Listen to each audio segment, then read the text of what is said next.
I am Ethan Caldwell, 34 years old, a senior financial analyst living in a glass-walled high-rise condo in Charlotte, North Carolina. And 3 months ago, my wife, Lauren Caldwell, 32, sat me down on a Tuesday night in early April and calmly asked for a 10-day break from our marriage to find clarity. But the way she had her medium-sized beige suitcase already positioned neatly beside the hallway closet, and her nails freshly done in that pale neutral shade she only gets before. Events told me this was not some spontaneous emotional spiral, but a carefully mapped-out departure. And instead of arguing or begging, I agreed immediately because I had already been tracking the pattern for months. The late-night texting that made her tilt her phone away from me in bed. The sudden dedication to evening gym sessions that lasted just long enough to overlap with dinner. The upgraded wardrobe that shifted from comfortable sweaters to fitted dresses and heels she claimed were for networking, and the emotional distance that had quietly grown between us since January, like a hairline cracks spreading across glass. She chose her words carefully that night, sitting straight-backed at our marble kitchen island with her hands folded like she was presenting a proposal to a board, telling me she felt lost, that she needed space to think, that she did not want to make any permanent decisions without clearing her head, and I remember nodding while studying her face for any sign of uncertainty. But all I saw was resolve disguised as vulnerability. And when she said it would only be 10 days, I noticed how she did not specify where she would be staying or who she would be with, only that she needed time alone, which sounded rehearsed and polished like she had practiced it in her car before walking through her front door. I did not raise my voice. I did not accuse her. I did not mention the unfamiliar name that had appeared repeatedly on her notifications or the way she had started locking her phone when she showered, because confrontation would have only accelerated whatever timeline she had already set in motion. And I have always been someone who observes before acting, someone who reads financial statements line by line before making a move. And this felt no different, just a different kind of risk. Assessment playing out in my own living room. When she rolled her suitcase across the hardwood floor later that evening, the sound echoed more than it should have in a space we once filled with conversation and shared plans. And I stood by the window, overlooking the city lights, pretending to check emails while she adjusted her coat and avoided direct eye contact. And the silence between us felt heavier than any argument we had ever had, because arguments imply two people still fighting for something, while this felt like one person slowly stepping away while the other documented the exit. The strangest part was how composed I felt, how there was no dramatic collapse inside me, only a steady confirmation that my instincts had been right all along, because since January I had watched her change in subtle but measurable ways, her laughter becoming shorter, her touch less frequent, her compliments replaced with neutral acknowledgments, and I had recognized the signs the way I recognize market trends. Not because I wanted to be suspicious, but because patterns reveal truth long before people admit it. So when she closed the door behind her that Tuesday night and the soft click of the lock echoed through the condo, I did not feel blindsided. I felt prepared, like I'd been waiting for this exact moment to arrive, and as I stood there alone in the quiet glow of the city skyline, I understood that 10 days was not about clarity. It was about testing a life that did not include me, and the only thing left to determine was whether she believed she would return or whether she had already decided not to. Lauren said she would stay with her friend Megan Harper in the South End district, claimed she needed total silence during those 10 days to process her feelings, and even took off her wedding ring and left it center on the kitchen island, as if she were symbolically freeing herself from something heavier than gold. But the gesture felt theatrical rather than sincere, like a visual prop placed deliberately within my line of sight. And the moment the elevator doors closed behind her, I shifted from husband to analyst, because that is what I've been trained to do when uncertainty enters a system. I track it, quantify it, and remove emotion from the equation until the pattern becomes undeniable. I sat down at the same kitchen island where her ring still rested and opened my laptop, pulling up our shared credit card statement for the last 4 months, scrolling slowly through line after line of transactions that at first glance looked ordinary. Groceries, utilities, streaming subscriptions, but then the anomalies began surfacing the way outliers always do when you know what to look for. Restaurant charges from upscale places in uptown Charlotte that I had never stepped foot in, weekday. Lunch bills that coincided with days she told me she was too busy for dinner, and bar tabs that were closed after midnight during weeks when she claimed she was exhausted and going to bed early. In February, when I had flown to Atlanta for what she described as a client workshop and she insisted on staying behind because she had deadlines, there was a boutique hotel charge in Charlotte itself, a discreet property tucked away near Freedom Park that markets itself as a romantic retreat rather than a business destination, and the timestamp aligned perfectly with the 2 nights I was out of town, which meant the room had been booked while I was presenting quarterly projections to a room full of executives, unaware that my own marriage was quietly diverging from the narrative I believed we were living. I exported every statement into a secure folder, labeled each anomaly by date and merchant, and cross-referenced them with my own travel calendar and work logs, building a timeline that extended back to early January when the first unexplained charge appeared, and as I mapped it out visually on a spreadsheet, the frequency increased gradually. What began as one suspicious dinner in January evolved into multiple overlapping transactions by March, suggesting not impulsive behavior, but sustained involvement. After documenting the financial trail, I moved to her social media accounts, scrolling through Instagram, Facebook, and even LinkedIn, capturing screenshots of every post, story highlight, tag photo, and comment thread before she had the opportunity to curate or delete anything that contradicted her public persona, noting subtle shifts such as the sudden increase in solo selfies, the gym mirror photos with captions about growth and self-discovery, the absence of any mention of me in posts where I would previously have appeared, and a recurring male username liking nearly every image within minutes of it being uploaded. I saved metadata, archived URLs, and even documented follower lists in case they change, because I understood that once someone decides to rewrite their story, they often begin by erasing digital footprints, and I had no intention of being caught unprepared if that process began during her so-called 10 days of silence. Her wedding ring remained untouched on the island throughout the night, catching reflections from the city lights through the floor to ceiling windows, and I considered how symbolic it was that she chose to remove it, yet leave it in plain sight, as if she wanted me to absorb the weight of its absence. But symbolism does not override evidence, and by the time I closed my laptop in the early hours of the morning, I had already assembled a detailed record of discrepancies that told a clearer story than any emotional explanation she might eventually offer. I did not rage, I did not cry, and I did not reach out to her, because information is leverage, and leverage requires patience. And as I stood alone in the quiet condo, with the documented timeline secured to multiple encrypted backups, I understood that whatever clarity she claimed to be seeking, I was already finding my own through facts rather than feelings. The next morning she left with 4 large suitcases and 3 structured designer handbags lined up by the door, luggage that was clearly selected for permanence rather than a brief, emotional retreat. And as I watched her maneuver them into the elevator one by one, I noticed how efficiently she moved. No hesitation, no last-minute glances around the condo, no sentimental pause at the framed wedding photo still hanging in the hallway. Just a focused departure that looked more like relocation than reflection, and the weight of those bags told me everything her carefully crafted words the night before had tried to soften. She wore fitted jeans, a tailored blazer I had never seen before, and the same fresh manicure from Tuesday, and her makeup was done with the precision of someone preparing to be photographed, not someone seeking isolation. And when she told me she would text once she got settled at Megan Harper's place in South End, I simply nodded, observing the choreography of her exit rather than participating in it, because by then I understood that whatever narrative she intended to present publicly would not align with the reality unfolding in front of me. By Friday afternoon, less than 72 hours after she requested 10 days of silence, my phone buzzed with a message from my best friend Ryan, and the tone of his text shifted my attention immediately because he is not dramatic by nature, and when I opened it there was a screenshot attached, a capture of Lauren's Instagram story posted barely minutes earlier, showing her at a rooftop bar in uptown Charlotte with the skyline glowing behind her and city lights reflecting off polished glass railings, seated extremely close to a man I had never seen before, their shoulders pressed together, his arm angled just enough to suggest familiarity rather than coincidence. The caption across the image read, "Choosing happiness and living authentically," styled in soft white font over the cityscape. And the man tagged in the story was Tyler Brooks, identified in his profile as a 38-year-old regional sales manager whose feed consisted of gym photos, corporate travel snapshots, and curated lifestyle content designed to project confidence and upward mobility. And as I studied the screenshot,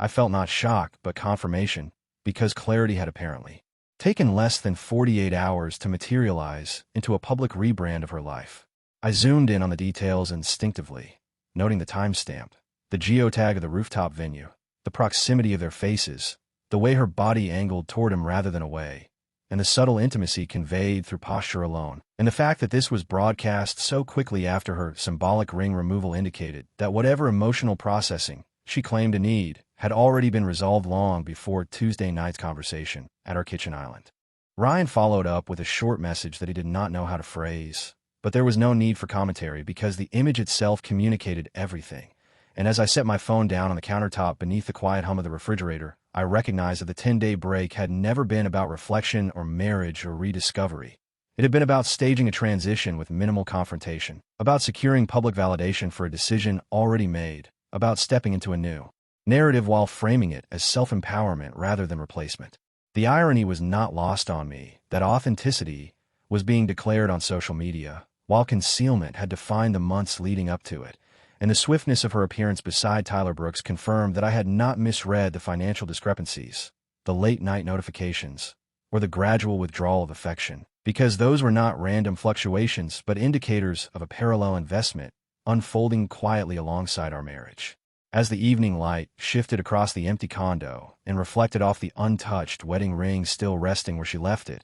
I understood that the clarity she claimed to seek was not internal at all, but external, a desire for affirmation, applause, and visible alignment with someone new. And in that moment, the final piece of the pattern locked into place with the same certainty I rely on in my profession, not driven by emotion, but by evidence that no longer required interpretation. Instead of confronting her, instead of sending a reactionary message or calling her out on the rooftop photo, I did what she clearly did not expect me to do, which was dig deeper with patience and precision. Because emotion clouds judgment, but documentation builds leverage. And the more I uncover, the more I realize that what I had witnessed on Instagram was not the beginning of something new, but the continuation of something carefully concealed. I began by searching Tyler Brooks across every platform I could access, moving beyond his polished Instagram grid into tagged photos, event galleries, and professional networking archives. And within an hour, I found what I was looking for: a real estate networking conference held in Nashville 2 months earlier, an event Lauren had attended under the explanation that it would be valuable for expanding her client base. And in the public album, posted by the conference organizers, there were dozens of candid shots from cocktail receptions and panel discussions. And in at least 5 of them, Lauren and Tyler appeared within the same frame, sometimes separated by only a few feet, sometimes standing side by side in the background, as if proximity were coincidence, but repetition told a different story. In one image taken at a rooftop mixer, she was turned toward him mid-conversation, head slightly tilted, expression animated in a way I had not seen directed at me in months. And in another, they were both positioned near the bar during what the caption described as an exclusive networking hour. And while none of the photos showed overt intimacy, the pattern of consistent shared presence across multiple events over 2 days was statistically improbable if they were merely strangers exchanging business cards. From there, I shifted focus to Tyler himself, pulling public records and archived information that painted a less curated picture than his social media persona suggested, discovering that he had been divorced twice within the last decade, and that in both instances court documents referenced extramarital involvement during transitional periods of the marriages.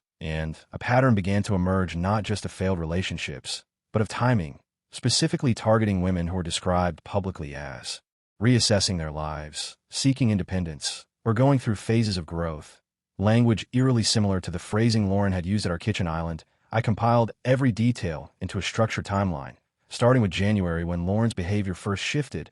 overlaying it with Tyler's documented travel schedule gleaned from his LinkedIn activity, tagged airport photos, and company announcements. And when I cross-referenced those dates with our credit card statements, the overlaps were precise. Dinner charges in Charlotte on nights when Tyler had posted about being in town for regional meetings, Uber receipts originating near upscale restaurants, and ending within a mile of our condo on evenings labeled in Lauren's shared digital calendar as client meetings. I exported her calendar data before she could alter it, capturing screenshots of recurring blocks marked vaguely as strategy sessions or late showings. And when plotted against Tyler's visible travel history, the synchronization was exact, down to the hour in several instances, suggesting coordination rather than spontaneity. And the boutique hotel charge from February aligned perfectly with a gap in his publicly documented schedule when he was supposedly between territories. Each piece of evidence by itself could have been dismissed as coincidence, but together they formed a cohesive narrative that eliminated ambiguity. Overlapping dinner reservations,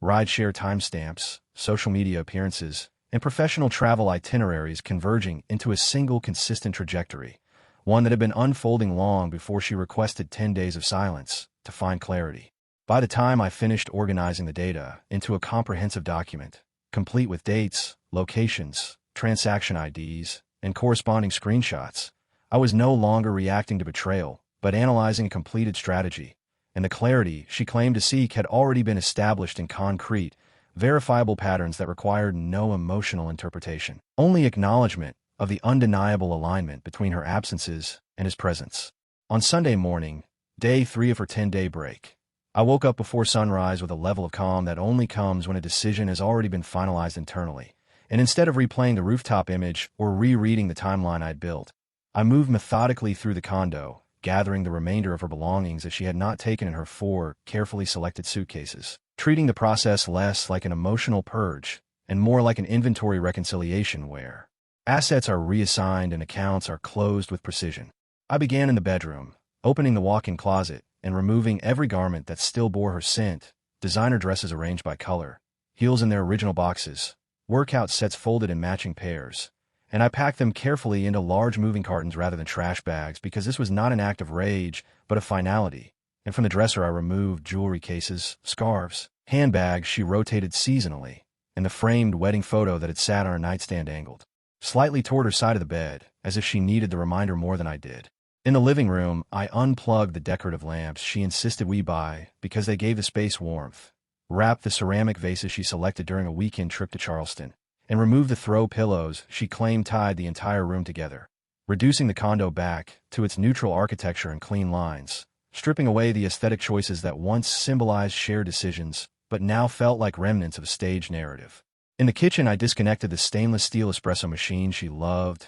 and used every morning while scrolling through her phone, carefully draining the water reservoir and wiping it down before boxing it with its accessories. And as I moved through each room, I felt no impulse to hesitate, no flicker of doubt, only a steady acknowledgement that the space she requested had already been granted emotionally and was now being granted physically. By mid-morning, my SUV was filled from trunk to back seat, stacked in an organized arrangement that prevented damage and reflected the same structured approach I had applied to the timeline I compiled, and I drove to Megan Harper's apartment building in South End without music, without distraction, navigating familiar streets that suddenly felt detached from my personal history. Megan's building featured a landscaped public courtyard visible from the street, open enough to ensure transparency and avoid any misinterpretation of secrecy, and I began unloading box by box, placing them neatly along the paved area near the entrance rather than scattering them haphazardly, arranging the furniture pieces upright, setting the framed wedding photos facing outward, positioning the espresso machine on top of its box like a centerpiece,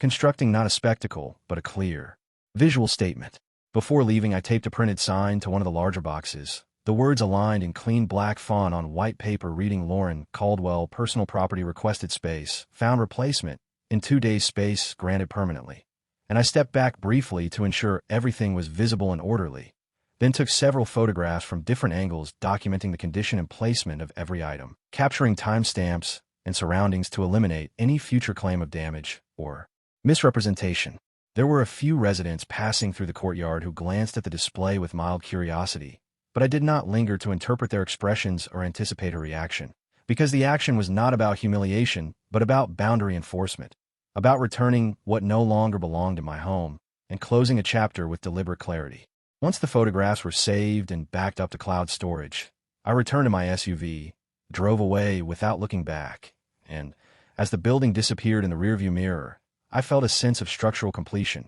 not triumph, not anger, but the quiet certainty that the space she requested had been granted in full, permanently, and without negotiation. That evening at exactly 6 p.m., a time I know from analytics dashboards and engagement reports is prime for passive scrolling and impulsive reactions, I sat at the same kitchen island where her wedding ring had rested days earlier and uploaded a single photograph taken from the courtyard outside Megan's apartment building. The image framed cleanly to show the neatly arranged boxes, the upright furniture, the espresso machine positioned visibly on top, and the printed sign, clearly legible, without distortion, and beneath it I typed one sentence without emojis, without hashtags, without tagging anyone. When someone asks for distance, give them the entire horizon day, 3 of 10. Then I press post and set my phone down screen facing upward so I could watch the notifications accumulate in real time. Within 3 minutes the first like appeared, then another, then a cascade of reactions from mutual friends who had also seen Lauren's rooftop declaration of authenticity earlier that weekend, and I could almost visualize the mental calculations happening across dozens of screens as timelines were compared, timestamps were cross-referenced, and the narrative she had attempted to curate collided with the image I had just released into the same digital ecosystem. By the 10-minute mark, my direct messages began filling with variations of disbelief masked as casual curiosity, screenshots of her Instagram story sitting next to mine in split-screen comparisons, and text messages from acquaintances I had not spoken to in months who suddenly understood that her 10-day clarity announcement and her rooftop celebration with Tyler Brooks did not align chronologically with the narrative of emotional confusion she had presented. I did not respond to anyone publicly, did not clarify, did not accuse, because the image and the caption functioned as a self-contained statement that required no elaboration. And as engagement metrics climbed, I watched Tyler's profile indicator switch to private, his once public grid vanishing behind a locked icon. And minutes later, Lauren's highlighted stories began disappearing one by one. First the rooftop shot, then the boomerang of champagne glasses clinking, then the quote about choosing happiness, all quietly erased in an attempt to regain control of a narrative that had already escaped containment. At 6:27 p.m., my phone rang for the first time. Lauren's name flashing across the screen with an urgency that contrasted sharply with the composure she displayed 3 days earlier. And I let it ring to voicemail while continuing to monitor the unfolding reaction. Then her mother Patricia called, followed by another call from Lauren. Then a string of back-to-back attempts that stacked across my notification bar like a digital alarm system suddenly triggered. When I finally answered on the fourth attempt, her voice was not calm or measured but sharp and breathless, accusing me of public humiliation, of cruelty, of misrepresenting her request for space, insisting that I misunderstood everything and that the rooftop post was innocent, that Tyler was just a friend, that the timing looked worse than it was, and I listened without interrupting, noting how quickly the language shifted from empowerment to damage control once perception moved beyond her control. Patricia left a voicemail moments later describing my post as immature and vindictive,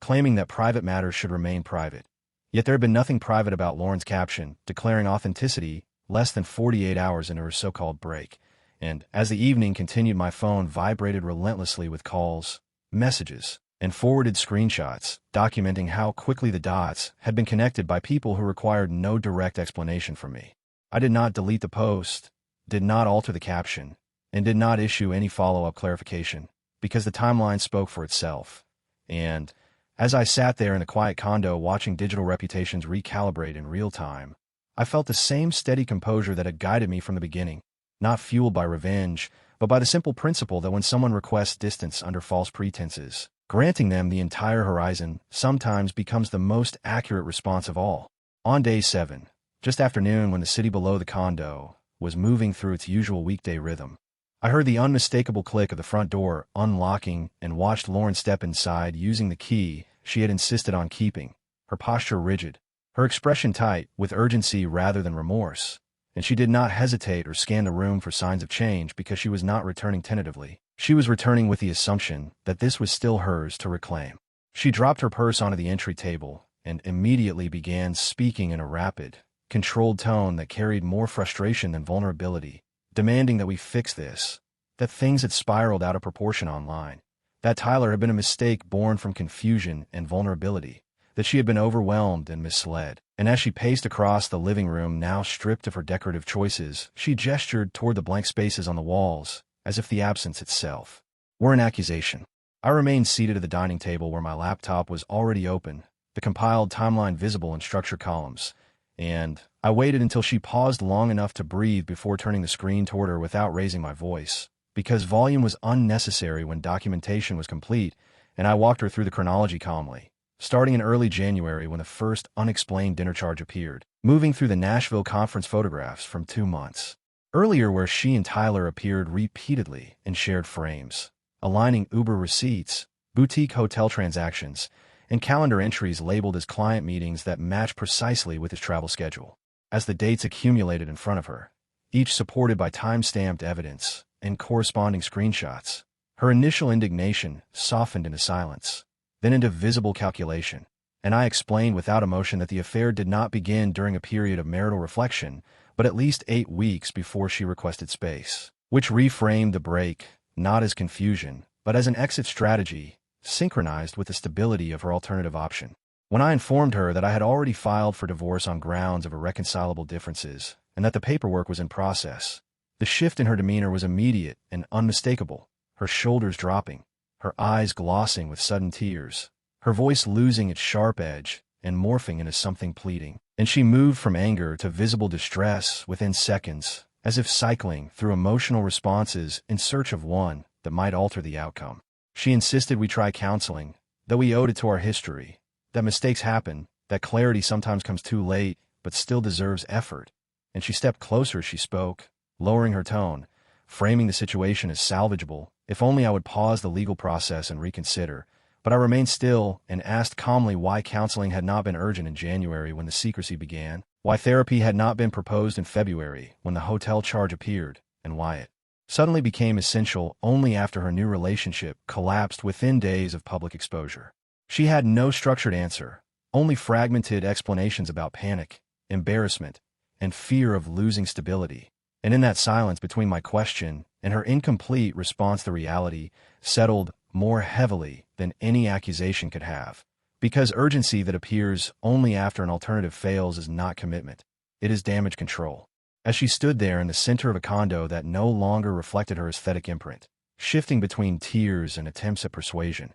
I felt no surge of triumph or cruelty, only the steady conviction that the timeline I had built was not just evidence of betrayal, but confirmation that her return was motivated by consequence rather than reconciliation. And when the conversation ended, it did so not with raised voices, but with the quiet understanding that some decisions, once documented and filed, are not reversed by sudden regret. 4 months later, the divorce was finalized cleanly and without spectacle, because we had no children, no shared business interests, and separate retirement accounts that required no prolonged negotiation, and the legal process unfolded with the same clinical efficiency that had defined my documentation from the beginning. Papers signed, assets divided according to existing ownership, her name removed from the condo deed. And by the time the final decree was issued, there was no lingering administrative thread tying us together. Only the quiet acknowledgement that what once felt permanent had dissolved in a formal closure. In November, I received a promotion to finance director at my firm, a move that had been in discussion long before the divorce,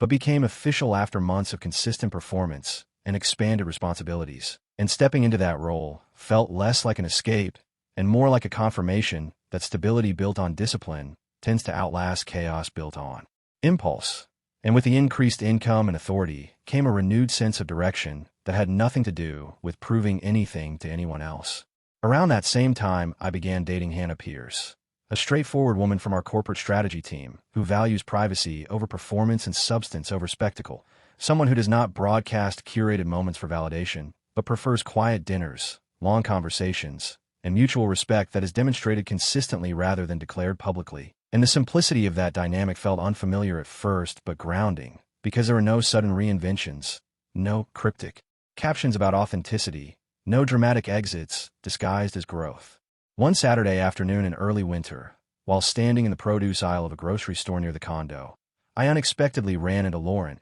and the contrast between the composed woman who had walked out with designer luggage months earlier and the person standing in front of me was noticeable. Her hair pulled back without its usual precision, faint shadows under her eyes, posture less assured. And when we exchanged brief pleasantries, her voice lacked the controlled cadence she once maintained so carefully. She admitted without embellishment that Tyler had cheated on her with another married woman, that the relationship collapsed quickly once public scrutiny intensified, and that the version of authenticity she had tried to step into had unraveled faster than she anticipated. And there was no defensiveness in her tone this time, only a subdued acknowledgement of consequence. When she asked if I ever wondered what might have happened if we had tried again, the question hung in the air without accusation, more reflective than manipulative, and I answered calmly that the 10-day break had been the best gift she ever gave me, because it forced me to see the truth without filters, to recognize patterns I had ignored, and to rebuild a life that did not require pretending everything was intact when it was quietly eroding beneath the surface.